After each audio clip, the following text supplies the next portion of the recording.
Let's bring in our good friend, Dr. Joe Congini, Sports Medicine Center at Akron Children's Hospital for our Wednesday visit about sports medicine. Joe, where do you want to start today, my friend?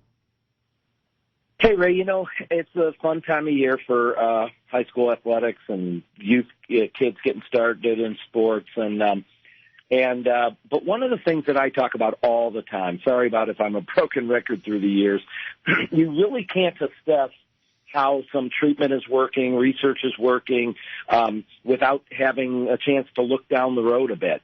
And so you implement these changes and how we're going to treat things, and then you have to look at it down the road. And, I was looking through some things yesterday in my office that came up about as we move into the contact sports season, about the injury of concussion with young people. And it's been 10 years since I worked on House Bill 143 down at the State House, and I wanted to go back 10 years and see how we've done and give ourselves a grade today, if that's okay with you. Mm-hmm.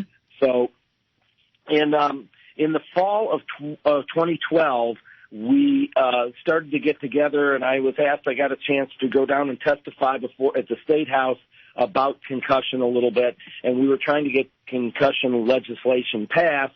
And we talked to a bunch of lawmakers and Governor Kasich at the time, John Kasich, and it passed unanimously at the end of 2012 in December, and it went into effect in April of 2013. So it's coming up on about 10 years now. So if you remember, the three main tenets of the legislation was, number one, education for coaches, parents, athletes, officials that are working the games, medical people. And so education was really big in the bill we passed. Second was the protocol. You hear all the time still now about the protocol, the 5 stages, so that people don't return on day one, but they have to pass a series of tests before they're ready to return to play.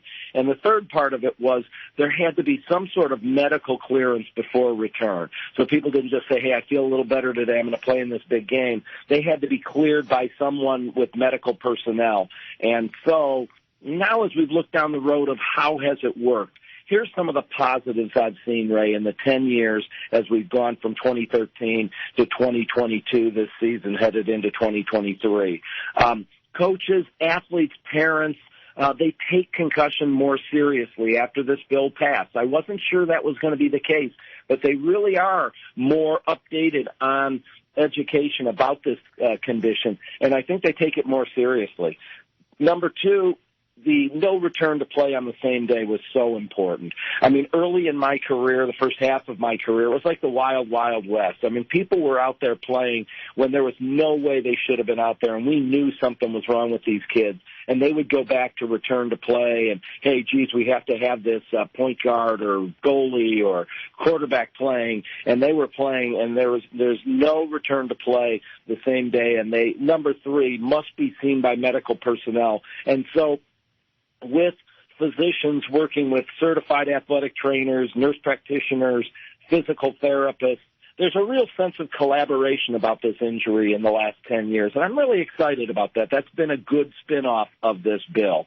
On the negative side, number one, I just really struggled in Ohio why we took so long to pass it. It's kind of why I jumped in 2012. We were the 41st state to have legislation on concussion. That was disappointing to me. But we got it, and it's working. The OHSAA, by the way, was 4 years ahead of the state of Ohio, so high school kids were under these guidelines earlier. But we finally passed it in 2012, and it was official in 2013. I also was a little bit worried that people were going to use alternate diagnoses, so they didn't diagnose people as concussion, and then they'd have to go through the whole protocol, if you know what I mean. So people come up with the diagnosis of, oh, it's a neck strain, or it's an exertional headache, it's not really a concussion, using other language to keep people from having to go through the whole protocol. I've seen very, very little of that, and I'm pretty immersed in the youth sports networks and high school networks. I really don't see a lot of the abuses of it.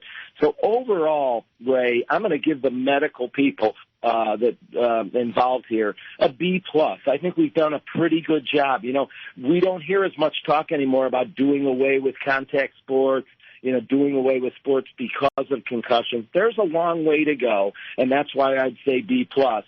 But in the 10 years that this has passed, it was a helpful legislation, and we need to do more, and there's more research going on. But the point of the matter is, this point in time 10 years ago, I think, was very helpful to protect the brain, the most important part, the brain of young people in our state and the state of Ohio.